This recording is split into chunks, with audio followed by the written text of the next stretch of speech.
It was a bit tough. I'll just, as an aside, because we've got, obviously big stories with Fauci's resignation, but also the war, and they're like very distinct.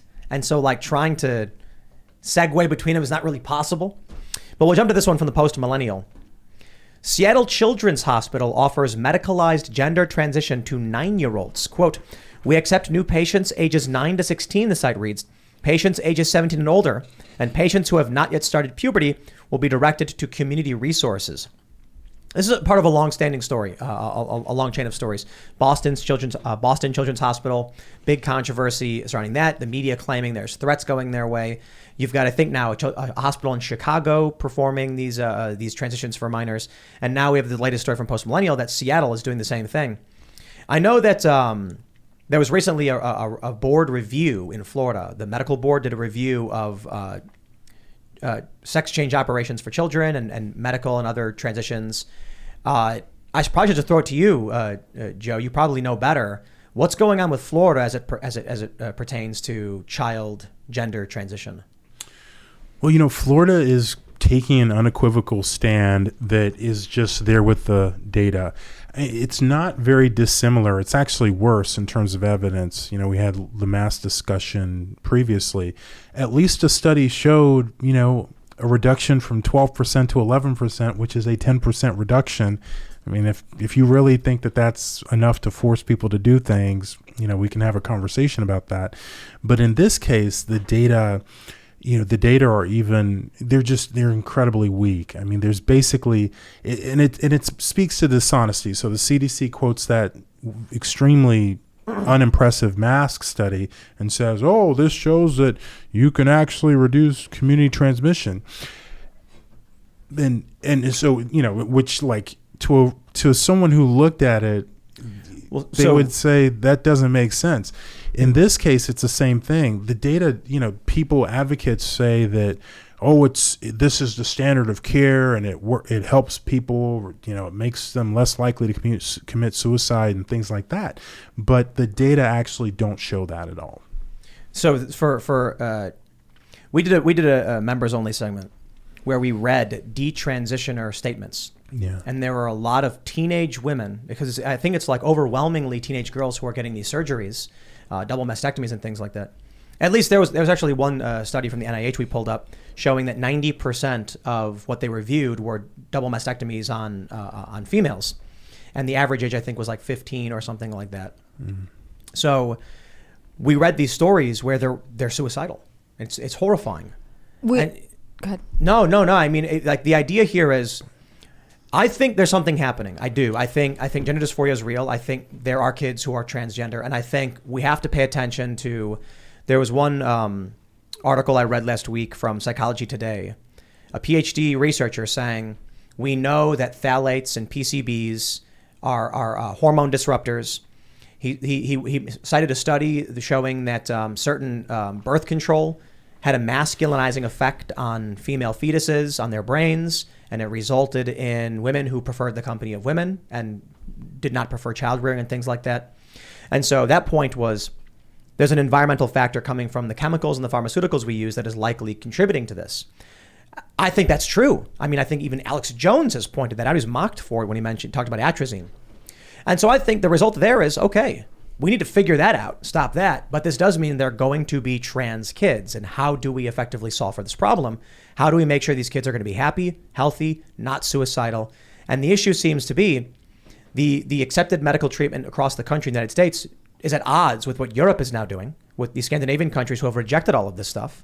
And the end result for a lot of these people, I'm not saying all of them, we're seeing them post online saying after undergoing these surgeries and these medical treatments, they are worse than they were before. Yeah. That's a scary outcome.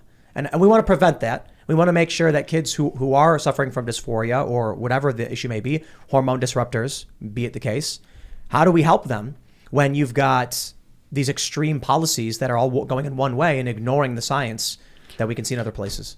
No, it's a great summary, and you're absolutely right. There are definitely boys who feel like they're girls who feel like they're boys. That's nothing. There's nothing new there, but that's a different. And I agree with you, right? Trying to do what we can to understand why that is. That's an important goal, but that is different issue than what to do about it in terms of medical or surgical therapies and standards of professional care. And that's the issue that Florida is focused on.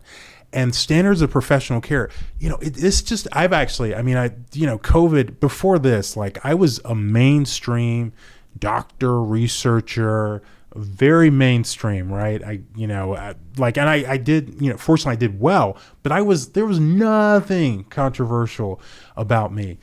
And since COVID, it's just opened my eyes to examples of medical organizations just completely misleading people and essentially in some cases lying. In this particular case, at the end of the day, you have experimental therapies, right, that are not vitamin D. These are just serious. And real quick, not FDA approved treatments for these kids. I'm not sure that, I don't know that the FDA authorizes medical therapies. They certainly authorize drugs and devices, but I don't think that they authorize medical My understanding therapies. is, correct me if I'm wrong, I think this Lupron is not FDA approved. It's off-label use as a puberty blocker. So that's what I have heard. I don't know if I'm correct there. It isn't. I believe that's correct. Yeah. So my point is, some cancer this treatments. This is really fun to point out. Lupron is. Someone want to check that real quick? I want to make sure we get this right because my understanding is it is an off-label use as a puberty blocker in kids. Yeah, off-label is not actually. That's not a big deal. Doctors can prescribe things off-label, and they do it all the time. Except there are some things you can't. What does off-label mean? Well, off-label means that the FDA, when they approve a drug, they approve it for specific indications. If a drug company wants to expand the indications, they have to provide data, give it to the FDA, and the FDA has to approve it for that new indication. So that's how that works. Lupron's off-label for. It's off-label. So my point here is, and without mentioning any other treatments other than this, because we don't, my point is, there are mainstream narratives that if you mention off-label use on some drugs, you're a dangerous conspiracy theorist. Meanwhile, the narrative from the establishment is to actively promote this particular off-label use, which we are seeing the ramifications of, and they're kind of devastating for a lot of these kids. So ultimately, I think you mentioned it, the hypocrisy, the lies, and all that. It's all here. My question is, what is Florida doing differently? And so I guess I wanted to get this very, very much at the beginning. I watched the live stream where the medical board was discussing this. Yeah. What ended up happening with that? Well, the medical board basically, their task that day was to decide whether they were going to take on the issue. Because right now, essentially, it's an unregulated space, right? You've got different centers, who are, there you go, Seattle Children's Hospital, 9 years old, right? Some hospitals, they may not see patients until they're 14 or 15. Some refuse to do surgery or say they're not going to do surgery unless they're at least 18. So different practices at different places. And the Board of Medicine in Florida said that they were going to look at that.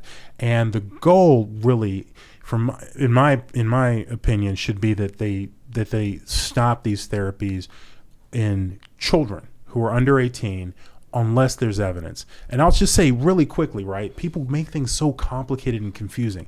At the end of the day, right, you've got high-risk procedures, right? Puberty blockers when the brain is developing at a young age, sex change operations, mastectomies, the risk of infertility, sterility, high risk, not vitamin D, not other off-label drugs. And you've got uncertain benefit. Like no one knows. People will tell you with a straight face that they know it's going to help. They don't know that. Not just that. We have 37,000, almost 40,000 people on a forum, D-Trans, where there are prominent posts every day of people saying they are suicidal now. Yeah. I don't want these people to feel that way. I want them to be happy and healthy, and we got to figure out how to help them. And this certainly is not resulting in that. Well, there was maybe some people, woman who spoke at the Florida Board of Medicine during the public comment section. Her name was, I think, Sophia Galvin, and she specifically talked about her experience, like as a minor, being encouraged. I don't want to say encouraged, but she was. when she decided that she wanted to transition, her school was supportive. She was the president of their LGBT community. She was encouraged to undergo a mastectomy. She went on years of testosterone and it was not happier afterwards. And through spiritual and personal growth, ultimately decided to detransition and is now a really strong advocate against this. I thought her testimony there was really powerful. I think you're totally right. I mean, it was interesting to me that when it was, I think the American Academy of Pediatrics decided to sort of block the issue. They had doctors saying that they wanted to talk about it and they suppressed the motion. All of the doctors there were pointing to studies from Europe that were like, look, I think it's Finland just went back to saying the first treatment for minors who are experiencing gender dysphoria is to go through psychotherapy. It's not to intervene medically. There's a tremendous amount of gaslighting. Sweden this year released, they've been doing this for years, longer than we have in the United States, these gender transition therapies.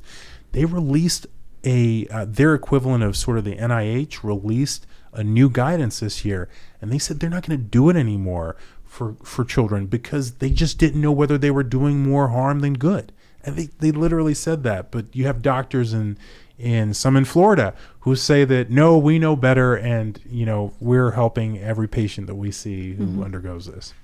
I think have you read about endocrine disruptors and hormone disruptors? Sure. I'm assuming you have. Yeah. There was one article that I read that kind of went viral, mentioning I mentioned it earlier. There was a birth control. Women would take it, and in the rare chance taking it, they still got pregnant. It was having a masculinizing effect on their fetuses, and if it was a female, it was causing issues. I think when you look at the great words of Alex Jones, they're turning the frickin' frogs gay. But to get more specific and not play the silly game, he was talking about, I think it's a pesticide called atrazine. We've talked about this before. There was a study, this is like 10 years ago, I think, showing that it was interfering with the endocrine systems of frogs, turning ovaries into testes into ovaries, causing population collapse. And Alex pointed that out. I see stories like that, and I'm like, yeah, we've long known that there are like hormones in our drinking water in cities, and plastics are leaching into our water, or some people have argued that soy is doing these things, although I'm not sure that's correct. But okay, there's probably serious hormones and hormone disruptors being consumed and affecting kids who are developing. So when Bill Maher says they're in California, they're not in Ohio, either we're shaming them or we're creating them, and I'm like, the argument from Bill misses a big picture there. I mean, it's a fair point. He's like, how come in Ohio there's not a lot of trans kids in California? There is. It sounds like he's making the point that it's trendy in California, and it probably is. But my point here is, it could be that California uses specific chemicals in agriculture that Ohio doesn't, and it is causing these children to become, have hormonal imbalance or disruption in utero, which results in trans kids. That's something we absolutely need to talk about, considering the science is there to show that's a possibility. So that being said, I think what we're seeing is a mix. I think we're probably seeing there's a natural phenomenon of people who are transgender. I think that probably naturally exists in humans to some degree. I think we're seeing a large uptick in trans kids, probably because of the pesticides, the chemicals, the pharmaceuticals, as these other studies have pointed out. And I also think we're seeing social trends, which affect some kids. So the problem is, if you approach this with a one-size-fits-all, start with the surgery, then you're going to wrap up kids who do not need this and create suicidal teenagers. We probably need to approach this and figure out what is the underlying cause of the gender dysphoria in this child. Is it a social issue, or is it a naturally, a developmental issue? I hear you, and I think that it's definitely an interesting scientific question, but I think it's probably not the priority. I hear your example. The problem is, right, and you look at, and I totally agree with you. Frankly, I mean, we try and eat organic as much as possible, but it's really sad how much junk, like poison really, in terms of some of the pesticides, and some of them are hormone disrupting, and some of them increase the risk of cancer, that get into food. And then you've got, their financial interests that try and maintain the use of these chemicals. But you look at Europe, and my understanding is that they don't use nearly the type of the intensity of pesticides that we use, and they've also seen in some areas the same explosive growth in terms, particularly in girls who feel like they should be boys. So I hear you, and I think that area is important. But I don't think that's what, that's not what the focus ought to You be think on it's now. social impact? I think it's likely that there's a substantial social component, and it's, the curves in terms of the growth, it's just not really consistent with, like, for example, one of the things that that's been noticed is that the age of puberty was changing, right? It was getting lower for different age groups, and that was a sort of a gradual process, and that's kind of how biological processes tend to be, right? They're sort of gradual. This has not been gradual. This has been explosive, and that argues less for a biological mechanism, and at least a substantial part of the growth. But it could be social. there's a critical mass of phthalates, or like pesticides, or that we've somehow reached a critical mass where, like, you can eat salt, but if you get too much salt, it will kill you. Like, you can't do salt will destroy your body. So, like, if now the levels of phthalates are, we just hit the ceiling of what we can handle. Maybe. I'm not trying to prescribe a treatment based on the idea. What I'm simply trying to say is that, for one, I oppose sex changes for kids. I think you've got to be 18 before you start doing this stuff. There is a question about, the limits on when government can intervene to stop parents from engaging in certain medical treatments. But at a certain point, I'm just like, values over where, my values are we don't give kids sex change surgeries. It's just that's where it is for me for whatever reason. But my point is, there's likely a natural phenomenon of causing gender dysphoria. Now, I'm not saying we should be giving kids sex change surgeries because of it. We clearly look at the Scandinavian countries; they're not doing that anymore. But I think that the issue of the social factor is also obviously playing a role. Whether it's you're saying it's explosive, so that's likely the case. Either way, that's evidence enough that we should not be doing this to kids. To Ian's point, I think it's entirely possible there's a combination of, we were seeing hormone disruptors in our food supply, plastics or whatever, increasing, but also serious social discouragement from anyone mentioning it. So it could be, the left says there's always been trans people, and the reason there's a massive explosion of them is because now it's finally okay for them to speak up. It's like, it could actually be both. It could be that in the past 10 years, past 20 years, we've massively increased the amount of PCBs, phthalates, what is it, polychloride something? I don't know. We've dramatically increased certain hormones, pharmaceuticals, plastics, and other things into our food supply they're hormone disruptors. But the people who grew up experiencing that didn't say anything because it was not socially acceptable. Now that it is, all of a sudden now there's a perception that among the left, it's only happening because it's acceptable. These are PCBs, are polychlorinated biphenyls. There you go, the biphenyls.